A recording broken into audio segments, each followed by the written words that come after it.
Salvation on station. SOS, because everyone needs a little close air support every now and then. Big Gun 6, this is Isaiah 6:8 action. Blackjack, I need a safe house, next mission time now. Full send, over.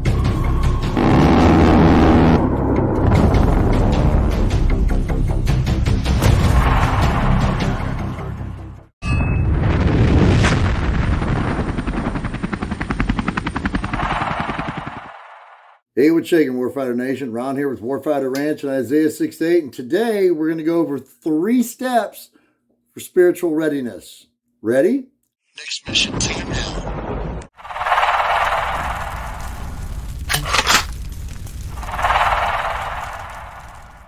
The first step in spiritual readiness we're talking about today is humility, because no one knows the hour that Christ will come. Only God knows the exact hour. Not even the angels in heaven know.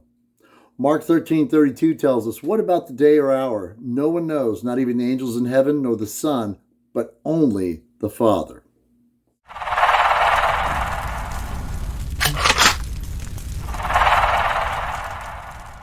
Second step we're talking about today is alertness, vigilance, and expectancy. We preach situational awareness religiously throughout the military. God is no different. The Bible compares Jesus' return to an emergent and sudden nature, such as the Genesis flood. When the flood came in, the majority of Noah's generation was caught off guard. They were completely unprepared. Most people got up that morning making plans for the day as they normally would. Weddings, kids in school, laborers making their living. All these things are well and good, but they were so preoccupied with gratifying their own personal desires that they revered those desires as gods themselves, ignoring all spiritual obligations. Over time, they allowed themselves to become deeply affected and sinfully and spiritually apathetic.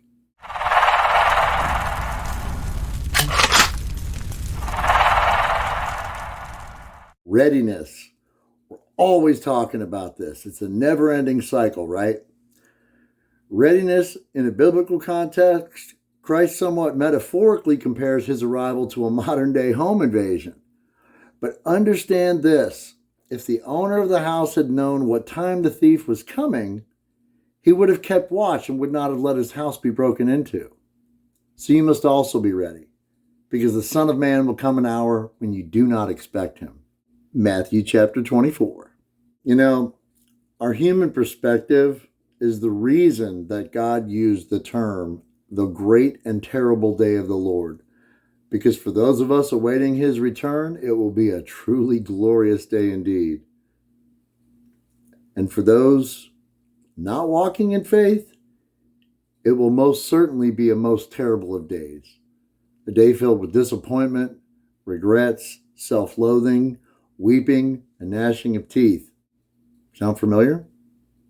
I remember one particular time I was counseling a soldier informally in our company orderly room on Smoke Bomb Hill at Fort Bragg, engineer country, around 1800 or so. Don't go there. At the time, I really did think that we were alone, and I opened up to this trooper about how I thought his decisions were not the wisest and how he could still learn from them at this point and save himself a lot of trouble and grief down the line, both personally and professionally. And the Lord only knows this NCO here made his fair share of mistakes and paid dearly for some of them. However, all were lessons learned. After that soldier left, a familiar brown door opened. What would have appeared to the average person to be nothing more than a broom closet, this door was slightly more useful. In this case, it was my XO's office. Catching me a bit off guard, First Lieutenant Zach Papadakis, our executive officer, quietly emerged with a somewhat bewildered look on his face. He asked me, Sergeant Breland, why do you go so freaking deep, so hard with every single trooper? And my answer was fairly simple, and it still holds true to this day with our ministry. those we're coming into contact with and even working with other organizations. I said, sir, running troops is a lot like mowing a football field, one blade at a time. I'd like to give a special thanks and shout out to my friend and former XO, Zach, the Greek paratrooper Papadakis. He was a great XO and an even greater friend. We never got to deploy together, but we sure did chew some of the same dirt right there on Smoke Bomb Hill, as well as every DZ on Fort Bragg, Area J, and the training site directly across from the CAG, which doesn't really exist. So there's that.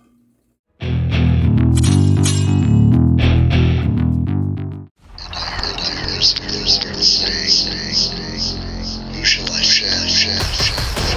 Who will go for us?